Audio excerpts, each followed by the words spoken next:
Happy Monday, everybody. I hope you had a great Thanksgiving. Hope you had a great start to Hanukkah, and hope you had a great weekend. So today is November 29th, 2021, and this is your Monday market update video. So as I mentioned on Friday, I expected to have a slow report today, right? Based on the short trading week we had last week, and Friday was only a half day in the market. Historically, it's the first or second slowest trading day of the year. Well, just keeping the times. Normal is not normal. We traded almost 3.5 billion shares on Friday. It's above the normal for this slow time of year. So we'll get back to Friday's trading in a little bit, but let's recap the beginning of the week. So Monday looked like it was going to be a slow start until President Biden finally announced his choice for Fed chair. And of course, he stick with the winning team, Jay Powell. Jay Powell was renominated. The market initially rallied off the news. Better the devil you know, as they say. It was thought of more of the same with Powell, and the lack of uncertainty the market liked and would take the market higher.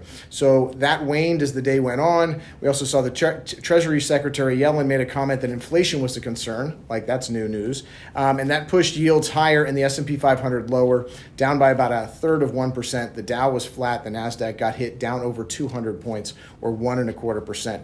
Energy and financials outperformed, and techs, of course, underperformed.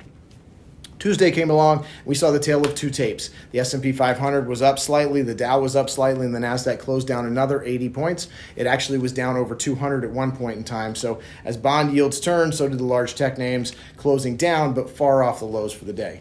Wednesday was full of economic data. We talked about this last week, just as most of the people had left their desks and were setting up for a day of gratitude, shopping, turkey, and maybe some football. There was a lot of information flowing. We got Q3 GDP at 2.1%, slightly lower than expectations. We got the all-important core PCE index. That's the one I keep telling you about. That's the Fed's favorite inflation measure. That came in pretty hot, but in line with expectations, up 4.5% quarter over quarter and up 3.6% year over year. Jobless claims came in below 200,000, again showing progress in the labor markets. We also got some Fed minutes, which they came out late in the day on a Wednesday of Thanksgiving week. So it's going to take some time for some digestion for those to see if even anyone pays any attention to that after what's happened since then. The market started lower as the open on Wednesday, but stabilized and moved back even by midday. Then as the desks were empty, the markets moved up and down a bit before finishing off the highs. The S&P 500 did manage about 1/4% gain on the day. The market took a well-deserved breather on Thursday for Thanksgiving. Then it hit the brick wall of COVID news before the open on Friday. Global stock markets were lower as the discovery of the new COVID variant out of South Africa loaded on top of the already troubling lockdowns in the European markets, or in Europe. Before the early bell ring, the market was only open till 1 o'clock Eastern on Friday. All the major markets were down heavy in the 2% range. The Dow was down over 900 points, just off its low for the day, about 2.5%. The S&P 500 was down 106, about 2.25%, and the NASDAQ was the best of this bunch, down 2.23%, 353 points. Bond yields were up. Crypto was even down. The Russell 2000 was down about 3.5%. Oil was down over 10%. So a pretty brutal day all around. There was really no place to hide. With not too many traders back from their Thanksgiving feast, the system handled a pretty hefty load of trades. As I mentioned, pretty respectable volume for a quiet day in the market. With almost no information to really go on, the market and those in it was sell first and ask questions later. At least after the year that they had up until now, that's how it happened. So even after the holiday weekend, there's not much new information to go on. Plenty of action and reaction. Countless countries are closing off their borders and such, as well as another essential shutdown of international travel. Optimism from some scientists about the ability to fight this, and then pessimism from others. Most believe that it'll be some time before we get more scientific evidence and information from tests and trials, but the market's going to make their decision. They're not going to wait for any of that. This week will continue to be volatile, but note that a slowdown in growth due to COVID is actually good for the Fed.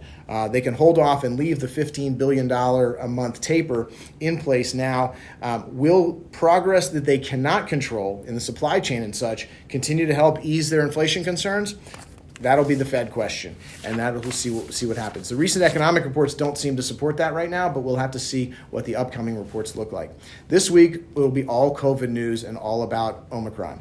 and we'll watch for the jobs report on Friday. Remember, this jobs report was going to be a really important report, but now I think it still will be somewhat important, but it'll have to be really off from expectations to make a huge difference. So watch for Fed speakers. Even Jay Powell's out speaking this week, but again, it's going to be all about Omicron this week. The market is bouncing back a bit today. Lots of opinions and almost no fact at this time. Remember, this isn't all in the face of vaccines, boosters, oral antivirals, and a much better defense that we're set up for in the world than ever before. So is this a bearish game changer? I don't think it is. We'll see volatility for sure, but medium and long term, the risk remains on the central bank and inflation. If we see the global economic engine slow again and inflation expectations keep moving up, watch for the stagflation debate to come back again. Regardless, let's keep in touch. Call me with any questions. This is sure going to be a busy couple of weeks. The vaccine makers and the scientists, they're going to be chasing after this to see if they can get ahead of this in the press and in science.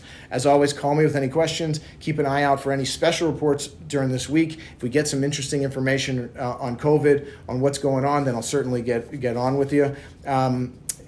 And don't forget, we're also watching the Fed, we're watching the labor market, inflation, energy prices, and this little pesky thing called the debt ceiling. So watch out for the Friday planning video. We're still wrapping up 2021, planning to do everything that we can to make 2022 a great year. Have a great week.